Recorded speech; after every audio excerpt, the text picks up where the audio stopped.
So the plan today is to get the colorbond roof on the tiny house because although today is an absolutely gorgeous looking day, if you look at the weather, it's gorgeous. You wouldn't believe that this is winter here in Australia at the moment.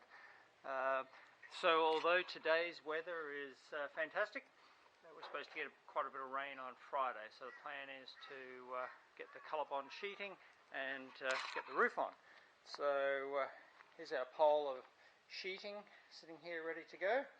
And the first process today really is to turn this pile of aluminium into a scaffold. Just been and picked that up because with quite a large tiny house, it's rather difficult to get up to the roof. So we want to be safe and use a scaffold to do that.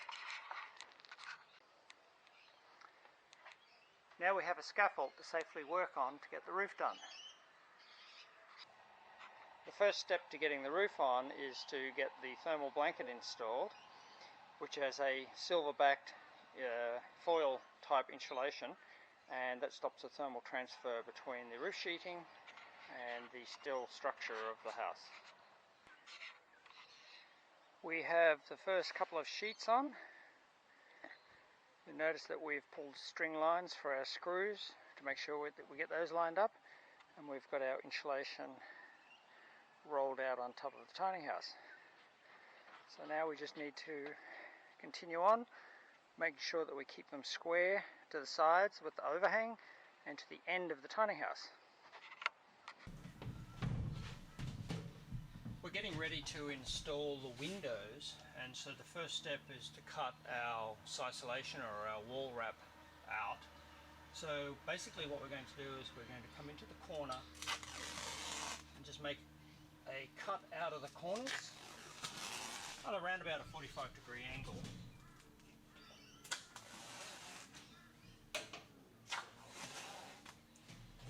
Then we'll come back in and just trim off so that we've got plenty of material left to wrap around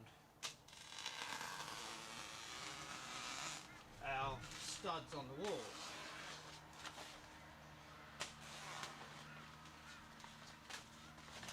And then the bottom one.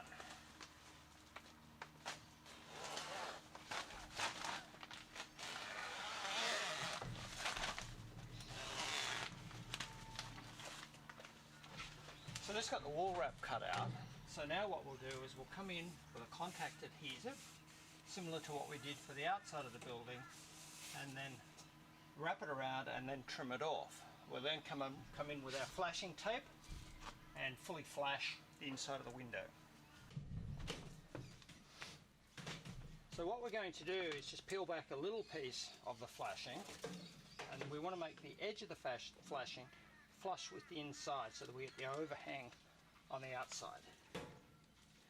So we'll peel back a little bit and we'll come up the edge, our 200, and get the flashing started.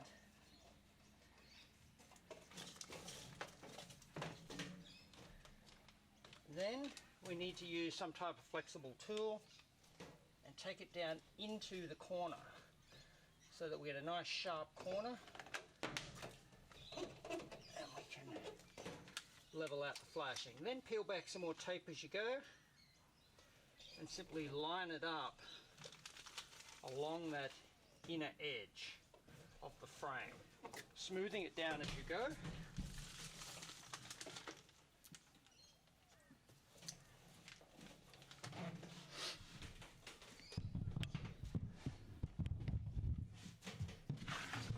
Smoothing it down as you go.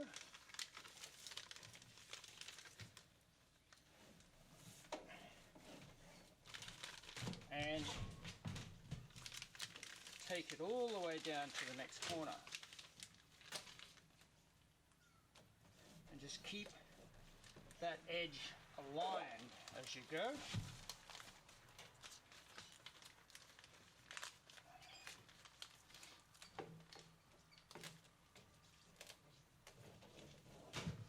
And get your tool ready for going into the corner.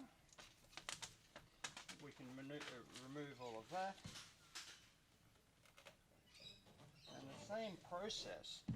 We want to bring that right into the corner nice and sharp, and then simply bring the flashing up the opposite side.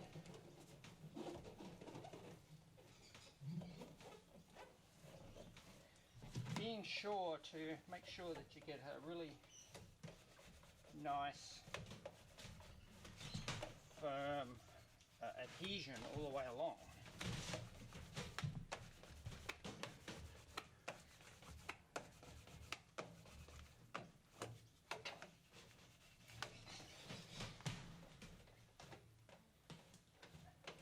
Alright, so we've just finished doing our flashing tape along the top section of the window.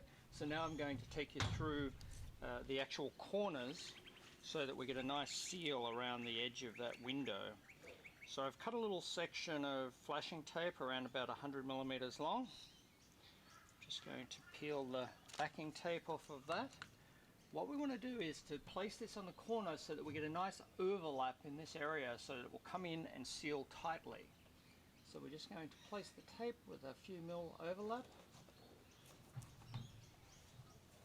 apply it, take our tool for making sure that we get a really good adhesion. Then we're just going to come and roll that corner in, like so.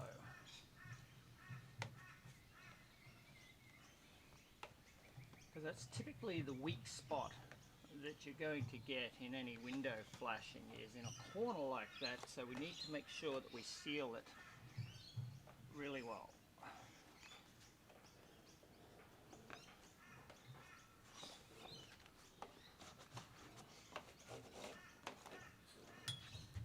And then we'll just repeat that process on all of the windows. When we install the windows, we'll go through that process.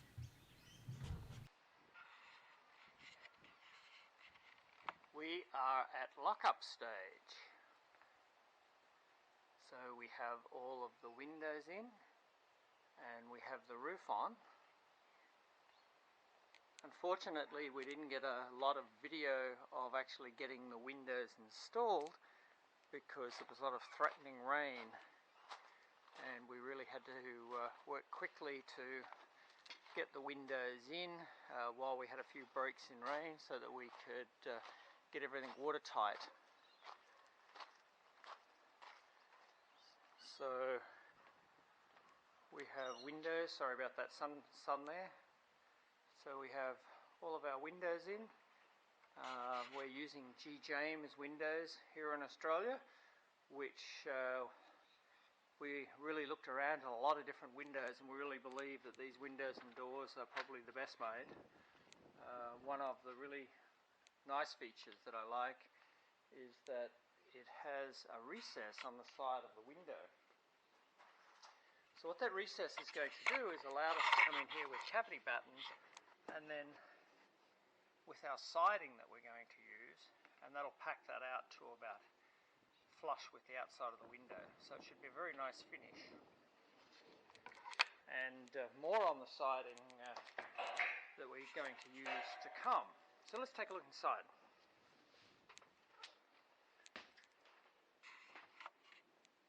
So that massive picture window at the back is going to be very nice.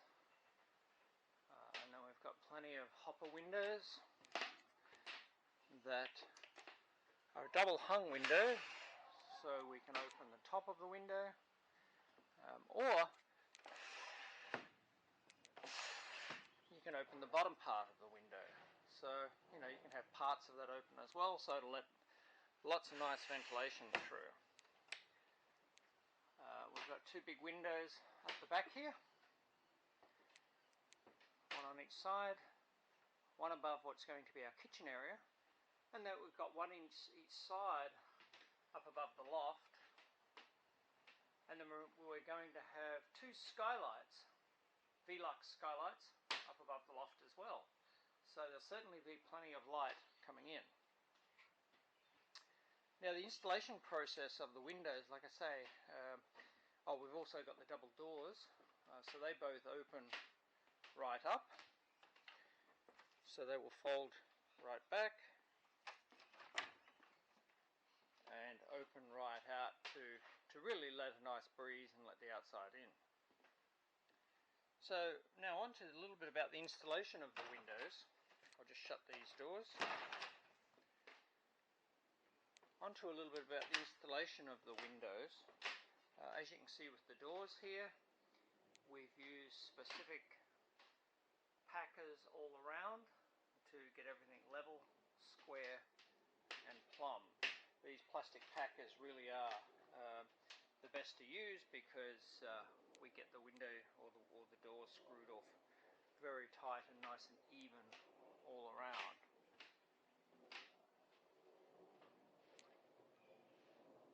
And also, as you can see, we've got the roof on and all of the insulation in up above the roof or below the colorbond sheet metal, and then there'll be more insulation going in on the underside as well, and obviously all the walls. So this is Ross from Lifestyle Cabins Unplugged, and we hope you liked our video on the installation of the windows and the roof on the tiny house. Stay tuned for our next video, which is going to be all about the siding that we're going to use for the outside of the tiny house. And if you like this video, be sure to share, like it and subscribe.